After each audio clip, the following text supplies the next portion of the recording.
Have you been to the gynecologist yet?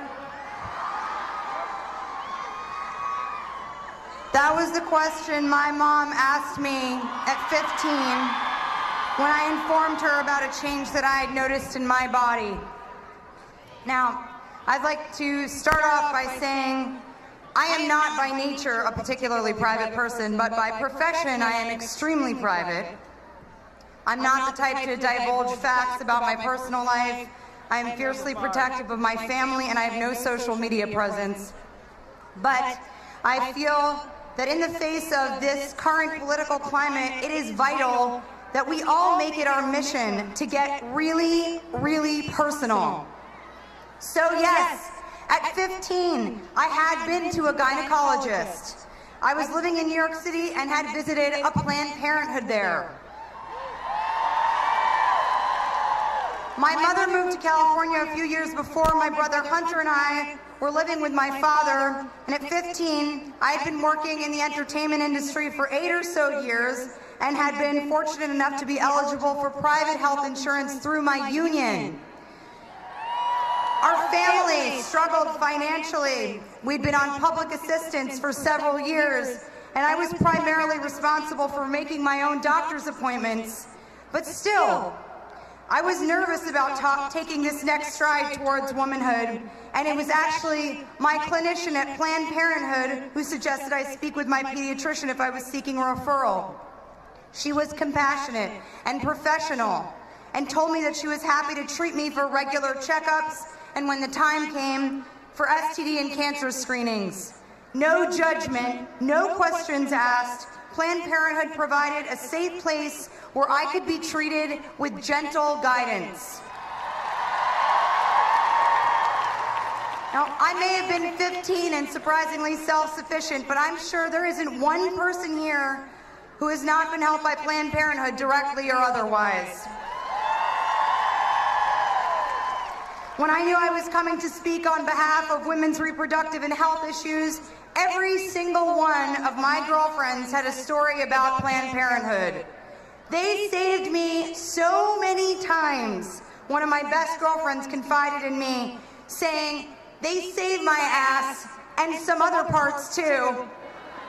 When I found out I had precancerous signs I never would have known about without my annual checkups, and her speech grew more emphatic and emotional as she described how the organization had helped her decide between treatment options. She was able to make some difficult decisions, deciding what was right for her body, and her then partner without anyone else's interference. My sister also used Planned Parenthood services for years after moving states. She'd been living her whole life in New York City, pursuing her dream to move to California. She had no contacts and no health insurance, but was able to regularly see a doctor at a Planned Parenthood clinic for screenings, advice, birth control, and checkups.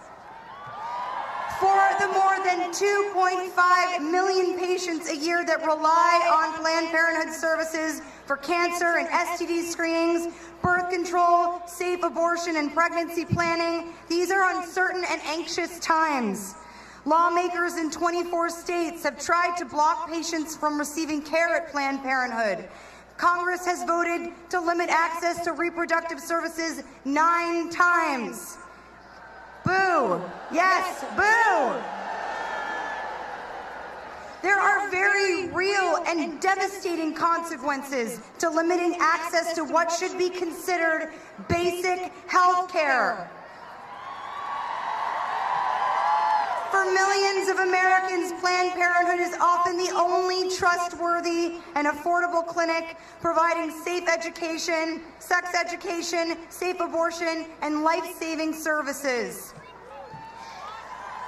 President Trump, I did not vote for you.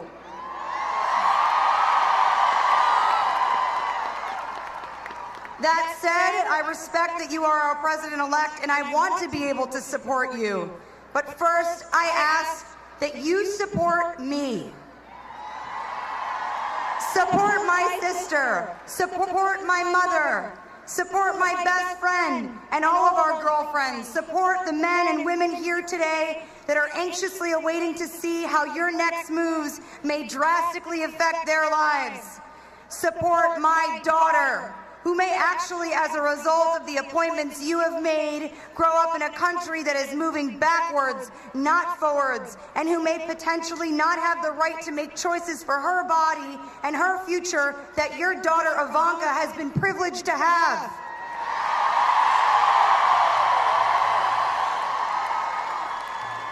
I ask you to support all women and our fight for equality in all things, including the fight to be recognized as individuals who know better for ourselves what is right for our bodies, better than any elected official, popular or otherwise.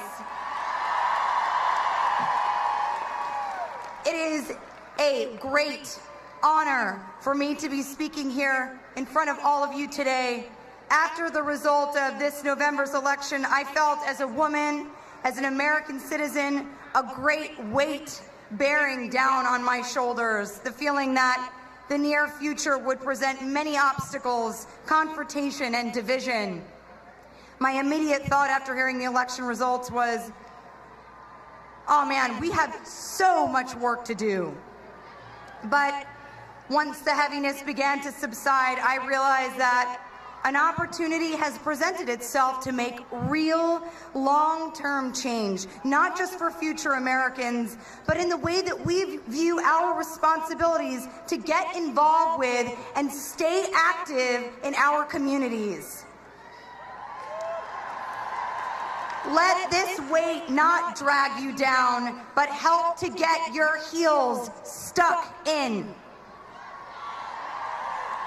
I pledge my relentless devotion to support women's healthcare initiatives.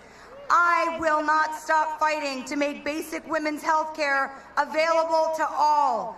I believe with every fiber of my being that the conversations that we have with our partners and our doctors about what we do with our bodies and our future should not be made fodder for any politician, political agenda, lawmaker, and for-profit corporation.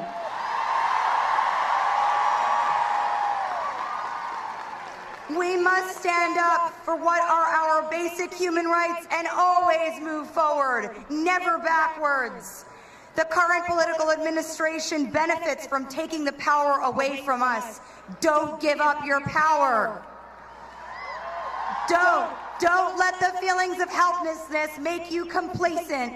I urge you all to make a difference on the ground. Volunteer. Volunteer with organizations that help women seeking a safe place to make some of the most difficult decisions of their lives. Donate to causes